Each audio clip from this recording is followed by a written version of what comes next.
Let's make some connection with the previous presentation. The previous presentation, the main idea was to show us the opportunity and limitation by IT industry from the government side. I would like to talk more about a market. What is the market for IT industry? In truth, I think the market for IT industry is the whole civilized world. Every industry, every person, every organization, government, and anything else. Every one of them are our market. So I would say, well, lucky guy, our market is quite a big one. So the question is how to describe that market, which is that big and is changing constantly, we know that. Let's start from describing something which has happened not so far and what the impact it will have on any other industry. Please meet Junior Robotic Lawyer. It's a software, the main purpose of it is just to give a legal consultation. And by 2030, I think, and developers said that it will be not less than full competent or even senior one. So just imagine what the impact it will have on the legal industry. Because just one instance of this robot can make thousands of consultations at the same time. So from my point of view, the impact on the legal industry will be just huge. How many lawyers we need in that case? Let's move on. Translation services. I've noticed this year that Skype has tried to translate on the fly. So when someone is trying to message me on Hindi, I can receive it in Ukrainian, Russian, or English. And yes, the service maybe is not that good right now, but if we remember 10 years ago, 10 years, it was much worse. So in 5 or 10 years, this service will be just perfect. And you know what? Here lives one girl, which name is Siri. I think most of you have such girl in your phone. So when we combine these things, and Siri can translate the voice on the fly, maybe in a few years I will be talking Ukraine here and everybody in the whole will understand me with own languages, without any translators at all. Just imagine what the impact it will have on the translation industry and even more on the learning industry. It's a question for me right now, should I force my 7-year-old son to learn English? Maybe it will not be necessary in some time.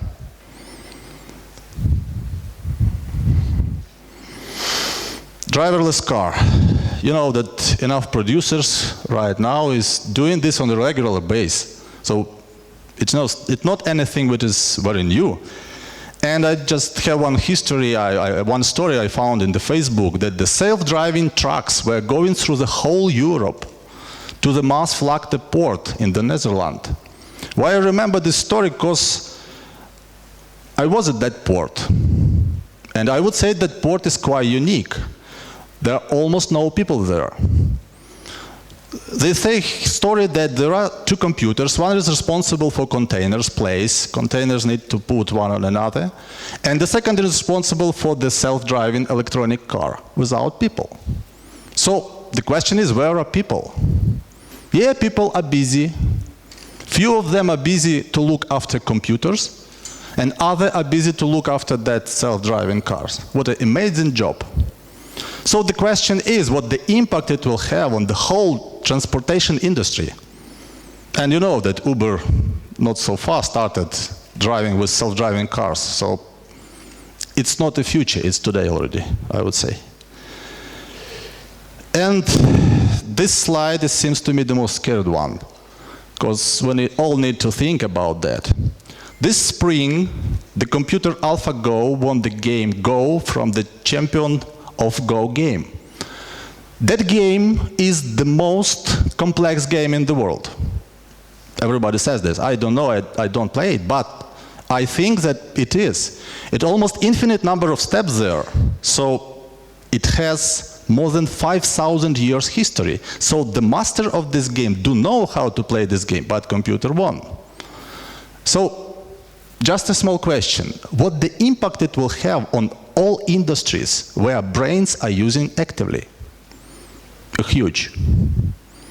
And the question is, when you are reading all these cool things from the Facebook, LinkedIn, or any other interesting trusted source, what do you think that moment? A few years ago, I thought that, oh, they are doing so cool things in that big world, you know, they're so cool, Silicon Valley, very interesting. But we're here struggling with some local issues in our small local world. But you know what? Especially from the viewpoint of technology, I do not think that local still exists. All we are living in the global world, and each of these things, and much more of them, will have a direct impact on all of us, and very soon. So we need to forget about small local world. We are living there in the big world. Oops. So the question is how to describe the world. This is our market where we are living, where our services are selling. How to describe it? Here is a term from military, VUCA world. By the way, you know that more and more things are moving from the military to the business. All you know, this art of war from Sun Tzu, right? So it's just one more thing to think. So what is VUCA world? First, the world is changing constantly. It's not stable at all, and will not stable anymore. It will not be stable. It will constant. Today, it's different than it will be tomorrow, and then the day after tomorrow it will be even more different. And we need to understand this, and we need to be ready for this. Uncertainty.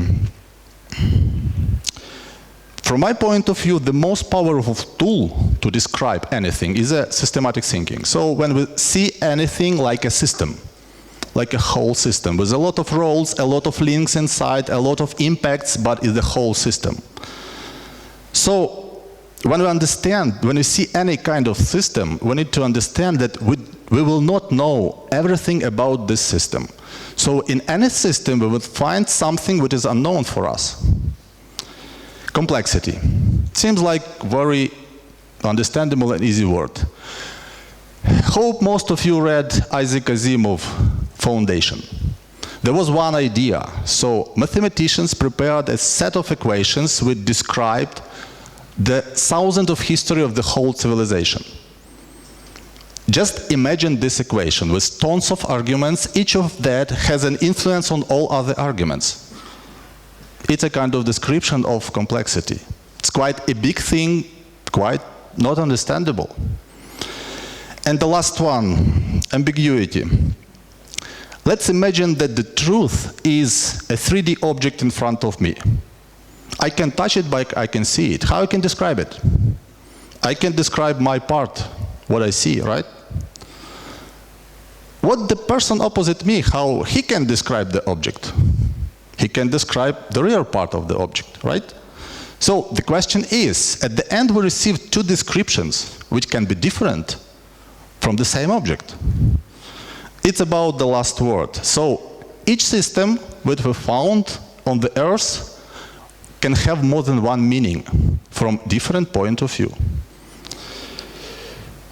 And yeah, let's make some maybe link to the previous presentation. We were talking about doubling business, tripling business, and other things. Yeah, seems like everything is just great. We are living in paradise, the industry is growing, all people in Ukraine, everybody wants to be an IT guy. I don't know, I meet with a lot of them. All of them want at least to be a friend of IT guy, at least to be how connected to IT guys, right?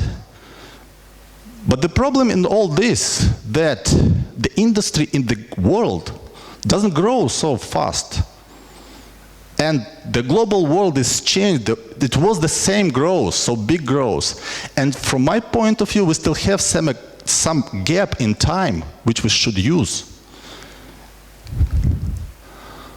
You know this experiment, right?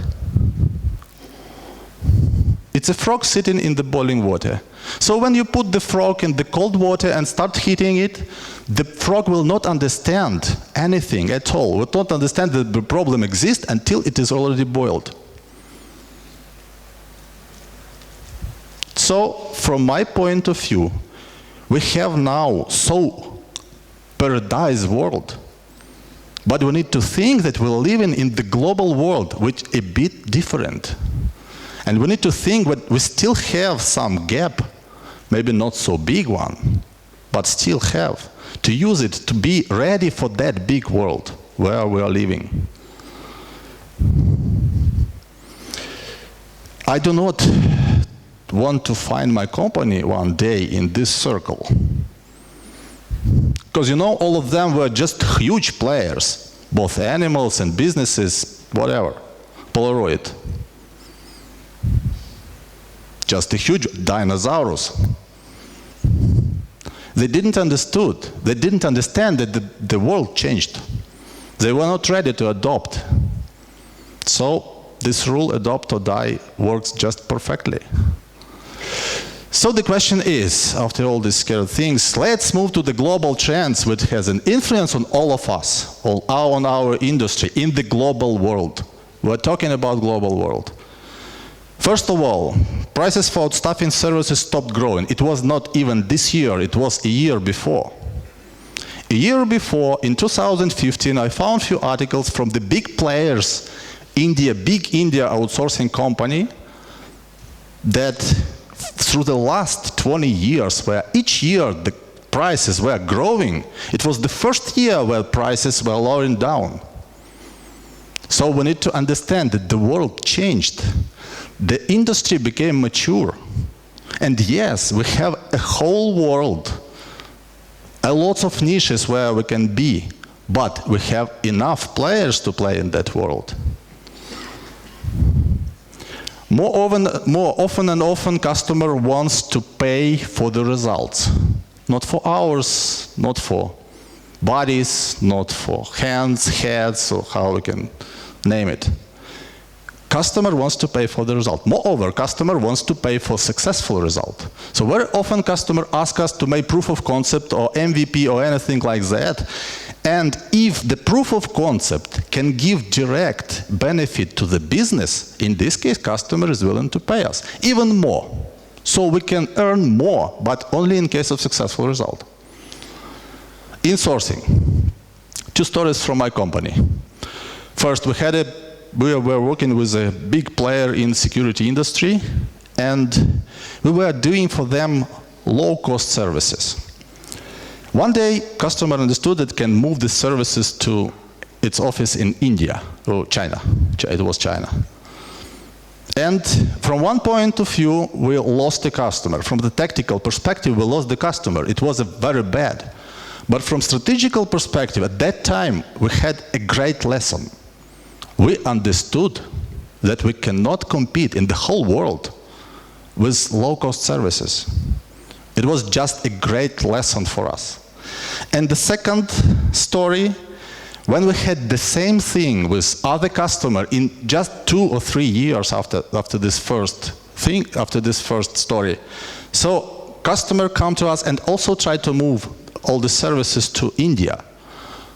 But the problem was we were ready for that. We do not working on any low-level services, any low-cost services. And when the customer tried to move the services, it just didn't work. Customer moved the services back to us, and even more. At that time, customer understood the value we're giving him. At that time, customer understood that we had all this knowledge base. And in some time, customer even gave us a bit more work. Multi-speed IT. It's a trend. Any customer from the whole history of life of the company has a bunch of different software, a zoo of different software, absolutely different, right? And this software is working as a core service. It's slow service, it's stable service with necessary level of security, so it's that stable service. From the other part, customer also living in the same world. And customer also understands that need to have something which gives him a competitive advantage on the market. So customer also doing a startups inside, because he needs to change these old core service programs. So stability versus dynamic, two-speed IT. No one of us need to think that our customers will be ours forever. It's not true. We need to find more and more possibilities to give our customers what they need. We need to understand what they need. We need to be ready to be flexible for them. And in this case, customer will stay with us. I talked about this zoo of applications. All customers understand that the zoo of application costs them a lot. So they want to make it more centralized and more like a suite, not like a set and different bunch of applications. Like one suite which will be maintained much more easily and much more cost effective. Security. In fact, that bring your own device is a great trend in the world. In fact, that information is the most, very often, the most big asset of the company. In fact, that Trump and Clinton were talking about that these days, about these cybersecurity things on the debate. Customer wants to protect its data. So, what Alex propose for the customers? I will not be talking about all of them. I just let you know one story. In 2015, we understood that trend that customer is willing to pay for the result, not just for bodies, for the result. And we understood that solution-based strategy is the strategy which can give our company a big competitive advantage. But that time, we didn't realize that there is one more trend, flexibility. And we tried to play with only one business model. And at the end, it wasn't work properly at all. Customer was not ready to be in only one business model. Customer wants to have this flexibility, to be working with absolutely different business model. So at the end of that year, we understood the problem, we understood and make all necessary changes. And now we are working with the same solution-based strategy, but from the other case, from the other part, we have a bunch of different business models. And yes, we are trying to move them closer to what we want, but we're still thinking of our customer, we're still doing what customer need. We have two offerings. Software production engineering services is the first one. We understood that the startups are very interesting for us from the perspective of technology. But very often with startups, customer come to you and say, money is over, just give me these 10 new features, I will make a demo and we will go to my investors. Maybe I'll receive more, maybe not, who knows. And we understood that in any enterprise, there are the same startups. But in enterprise, the money problem doesn't exist. If they decide to do something, they invest into this, they allocate the budget for this, and you can do it with the same cutting-edge technologies.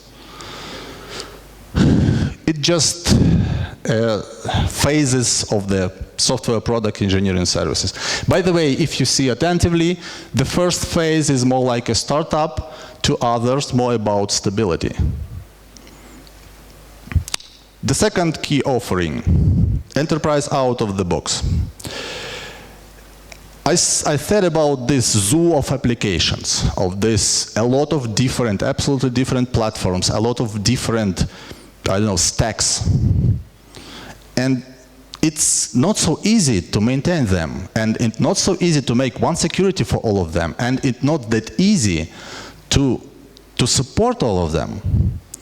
And the product is a scheme of the product. It just to understand that it's complex. So I recommend you to visit our tech stream, and Andriy Kharitonov, who is our, Serhiy Kharitonov, who is our delivery director, will have a presentation about all these things. So it's quite complex. but it can solve a big amount of problems for any enterprise. Security, scalability, and all other these things that is necessary for enterprises.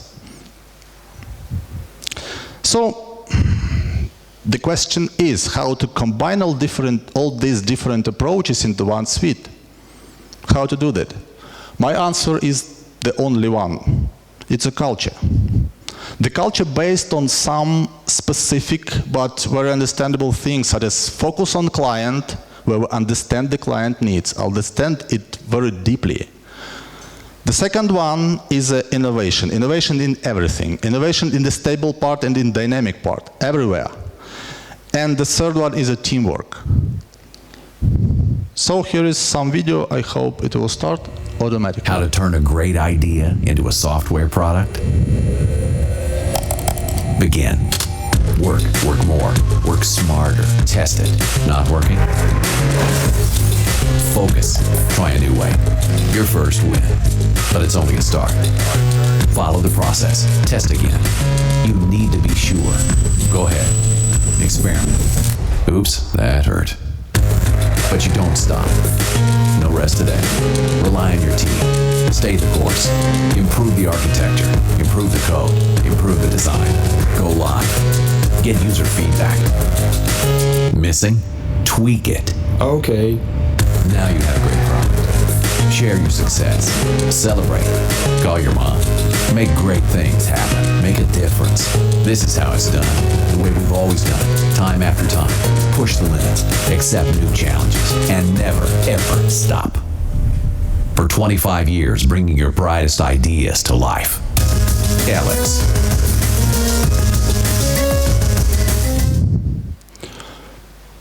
The video was about our culture. I think it can show you a bit more about what I'm talking about.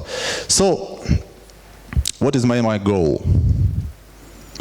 My goal is to build a culture, innovative culture, which can transform itself when it is necessary, which is ready to transformation, which is ready for changes. Because, you know, we cannot stop the world. The world will be changing. And the time of change will become much and much shorter. So we need to be ready to change. We need to work not for muffins and team buildings. We need to work for the complex projects. So the main motivation in our culture should be a complex project, something we cannot do by anyone else. It's what I think I'm trying to do. And let's move back to the first slides about all this impact of the robots to the, I mean software, to all other industries. When I was studying MBA a few years ago, one of the last lecture was about jobs in the future. And you know what? It seems to me I was looking very attentive, the whole list, it's just the big one, and trying to find IT developer there. The problem is, I didn't.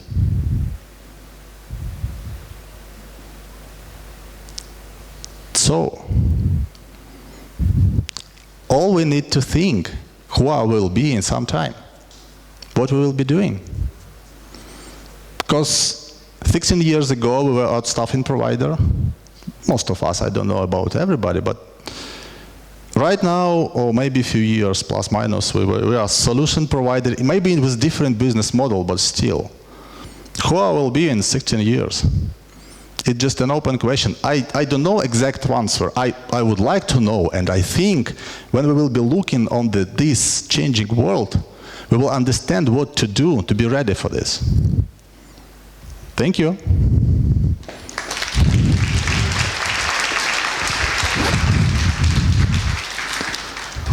Ruslan, thank you very much. We are a little bit short of time, but please 1 or 2 questions from the audience. Okay, I'll give you my microphone. Thank you. You mentioned that you try to engage companies, your clients, as far as I understand, to start making some internal startups, yeah, to improve their experience. They are doing this without even our influence. We just can be partner for them and help doing this. So you don't engage them to do that. So they are doing this. They know that the world is changing. They know that they need to be competitive in this new world, and they are doing this themselves. Okay. We just maybe sometime we just make them happy, make them understandable that we can help. Okay, thank you. Then I have no questions. Okay, thanks. Can we microphone there? No people with microphone except me, okay?